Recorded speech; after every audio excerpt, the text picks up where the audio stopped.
If there's one thing that I've learned over the past couple weeks, it's that if I don't know how to pronounce a card's name, and I know I don't know how to pronounce it, I probably should just not even try. People got really mad at me all the times I pronounced the level 1 Dirac tuner wrong, and I've pronounced Beatrice wrong. I've just pronounced a whole bunch of cards wrong. So I'm not even going to attempt to pronounce the new Spirit Monster. However, we are going to be playing a deck with it today, and I think it's really, really strong. So if you don't know, and I'm not actually going to grab it right now because this doesn't make any sense with this hand, but it is, I guess I can show it to you when we search the deck, unless we get Ash Blossomed. Okay, so it's this guy, and that's not even its English name. Well, I guess it is, but it just doesn't have the first dash in there. Basically, if you take a look there, it is a Majesty's Fiend that you can summon from the hand with Shinobird or from the deck with Shinobird, and that is really strong for a lot of reasons. The biggest reason that this card is so powerful is because your opponent doesn't know it exists. I can almost guarantee your opponent doesn't know it exists, which means you can get away with a lot of crazy things. One of the worst parts about tunes... Oh boy. But one of the worst parts about Shinobird Peacock is that there weren't really a lot of good targets to summon from the deck. Even with the regular Shinobird, a lot of times you're just summoning whatever is stuck in your hand. Crane is okay to summon. Nikitama is what you usually bring out. But there weren't a lot of good things to do. Also, with Shinobird Peacock, a lot of times it just instantly got destroyed by a monster once you use its effect, which put you in a really bad spot. So, the reason that the rock guy is good is because you can shuffle back all their back row and then summon a guy where it negates all their monster effects, which just puts them in a really awkward position. Do I even have to summon that? Not really.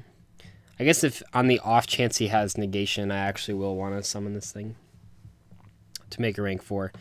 We will see. The plan here is to... I mean, this is like the general Shinobird plan, is to do a ritual summon with 2 Nikitamas. That's really hard for your opponent to come back from. What the hell is this? Special summon. Oh, it doesn't do anything. Do I want to Ash that? No, I don't care about that. Card doesn't do anything. Why would I care about it? None of the tune things do things on your opponent's turn, if I remember correctly. They're all just like really bad.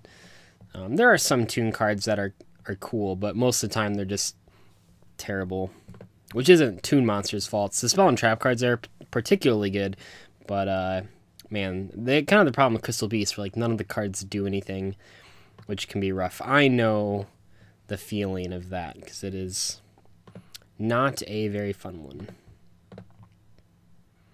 Okay, shovel back the Toon Kingdom. That like really fucks them up. Draw 2 cards. Special the guy from the deck. Not going to Ash Blossom our own monster. Oh, I probably should have actually Ash Blossomed that, only because I cannot use the Ash Blossom while this guy's face up on the field. So that was a slight oversight on my part. I almost want to... Is that greedy? Who cares? Sometimes the greed play is the right play. Or the fun play. More importantly, when you're playing against tunes, the greed play doesn't matter that it's greedy because their deck's not very good. And I know tunes have a pretty dedicated following, but fact of the matter is, it's not a very good deck, as much as you try. That's a lot of damage. Okay, well, that was a pretty easy game. The rock guy didn't actually help in that case, so we'll play another one. But it's really cool, and if you saw the 3 videos ago now, by the time this gets uploaded, where I did a gameplay against ABCs where the rock guy was invaluable against them. This hand's pretty good too. Am I going second? I am going second, so this hand's even better. Shinobirds is one of the few decks. Basically, every hand you have is bad going first, outside of when you draw Urgent Ritual Art. But obviously, you can't just always depend on drawing Urgent Ritual Art. Which means a lot of your hands going first are what you saw last game, which was just normal summon Aratama, search Nikitama, pass, which isn't really that great. Because if you go second, you can do the exact same thing, but also get an additional card and also have the potential to blow your opponent out of the water with like Baroness or Baron. Also, Shinobird is really good in this matchup, like extremely well positioned. So this should be, I don't know, we'll see if this is actually going to work out in my favor. Kind of weird. Do they usually scale the Toon Magician? Oh, he has Wavering Eyes. Okay. Wouldn't an Ash Blossom just lost in the game immediately right there? I feel like it would have. Pretty sure it would have. All right, but we do have the hand where we can. Well, actually, we have the hand where we can not only shuffle back all of his back row, which will likely be the trap card and then 2 pendulum scales. We can then summon the regular Baron to bounce back both of the astrographs, which is actually kind of neat, if I do say so myself, because then we'll get I don't know, it depends on how good our opponent's hand is. It's really loading up his extra deck with these Wisdom Eyes, which is fine. That's the normal pendulum play. I feel like playing against pendulums, even though they're like obviously a very strong deck, that they... Wait, what the unknown card. Oh, he's talking about the Metal Foes card. That makes this a little harder because I don't actually know what it does. And also, I haven't updated the Yu-Gi-Oh! Pro 2, and I think the other Yu-Gi-Oh! Pros do this weird thing where if you haven't updated your client yet to like the newest cards, your opponent still summons them, and it shows you the stats, but it doesn't show you anything else. So, okay, I feel like this play was worse than... Oh, because he does shit with this guy. Boy, I just don't know what this card does. I mean, like, I don't really look ahead in the OCG very much, and I know this card just got revealed. I know it does, like, good things, but I don't know, like, how good of things it does. I don't believe it had a negation effect, which means that this isn't... It shouldn't be any worse than we already were. I do think it has an effect when pendulums leave the field, so that might matter, but I think the play we're going to make is actually exactly the same as we were going to make, which is going to be to Baroness the field first, and then use a second calling to regular Baron, and then pop things. Although I guess he's going to make Omega, which is going to be... Yeah, I guess the Metal Foes monster is pretty good, because otherwise he's just going to end with... Well, actually the Astrographs would have been pretty annoying, because... it's better to bounce like extra deck monsters back with the regular Baron, not so much the Astrographs. Putting the Astrographs back in his hand was only kind of good because of the Rock Spirit Monster, because he couldn't actually use the effect. The second that he got over the Rock Spirit Monster, we were pretty fucked. Oh my god. The water... I don't know which one this is. Machine slash... How did he make... What? I don't know what card that is. Okay, it's a Link Machine Water with 1500 attack that summons a glow-up bulb from the hand. I don't think that was the Plant Link monster. This is very confusing when you don't know, or when you have no idea what your opponent's... Oh, Naturia Beast. Okay, that's fair. Very fair. I wish I knew how my opponent summoned that glow-up bulb. Okay, Tornado Dragon. Change of plans here. Oh wait, does he have like no defense? Oh, he didn't even get the trap card. Double Mikitama, huh? Boy, I hope we play Castel. We do. Okay. I mean, I don't actually know what that monster is, but we will have to... I guess we're going to find out. We are going to find out very, very fast. Fuck. What was that card? What is it going to do? Is it going to negate this? Oh, it's the Kriston Link monster. Never mind. Okay, what does this guy do? He can synchro summon during my main phase, so he can get a level 8 guy. Okay. That makes this a good choice. Okay, the good news is that we actually know what all of our opponent's cards do. The bad news is that I almost want to do that. It seems kind of good. It's actually really bad. I don't know why I have a 101 in my extra deck, but I actually think that's like the correct play here. 101 steal Nature Beast, crash with Totem Dragon.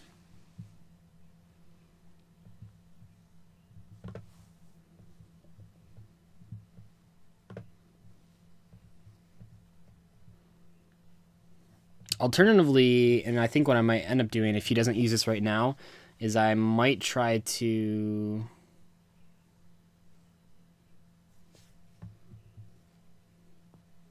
Well, that was a waste. Alright, what's happening? He's just wasting his cards. I'm very confused. Like, yes, this will pop the 101, but that starts on a new chain, so it still resolves. And, like, it doesn't actually pop it because...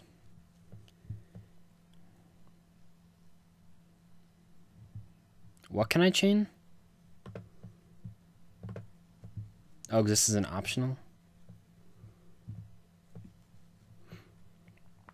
Poison is a scale 1. Like, did you see how he just, like, wasted his entire hand, or his entire field? Well, and his hand, kinda. Just to deal with, like, Aratama and Nikitama? That seems like a bad choice. We did get kind of fucked on this, though, because we actually wanted the Baroness a lot more than we wanted the other one. Because we don't actually care about the Tornado Dragon.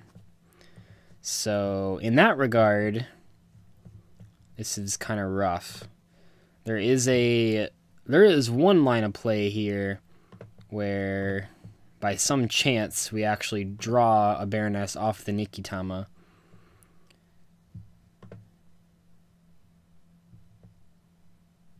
Nope, just a Kaiju. Well, that's kind of bad. Maybe it's possible... No, we definitely lost then. I think we would have actually been fine if we had the... Yeah.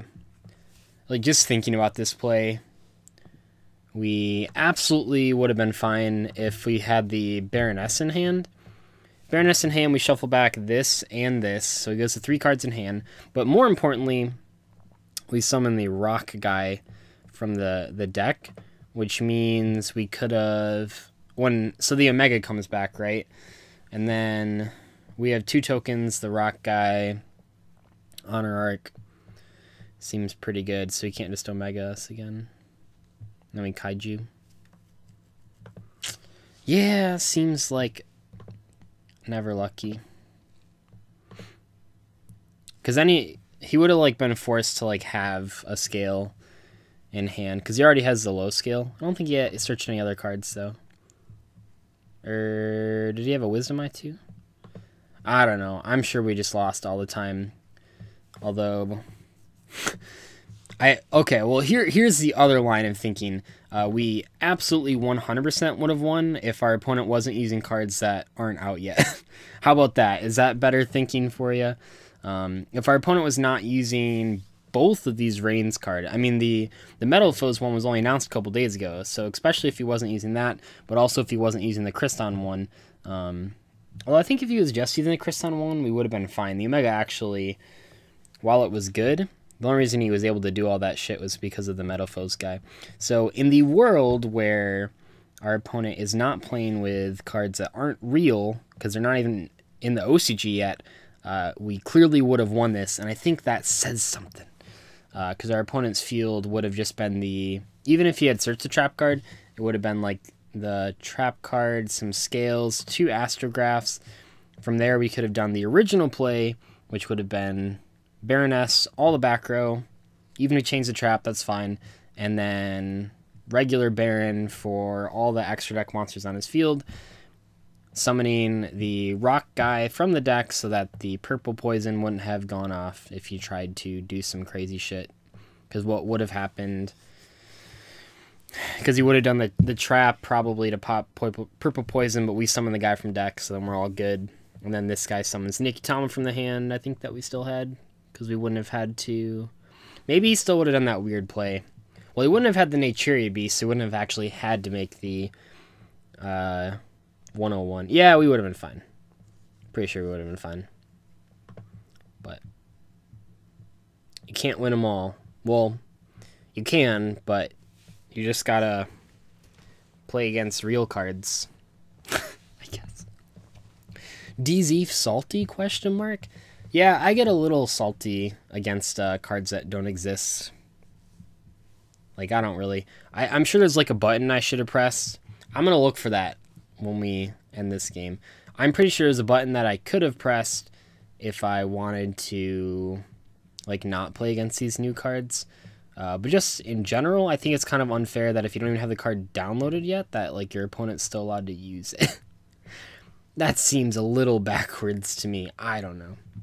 Oh, he's going to aggressively Omega and hit the Baroness again, which once again is the one that we needed, especially if we draw like pre-prep Galaxy Cycle. Oh, it didn't matter anyway.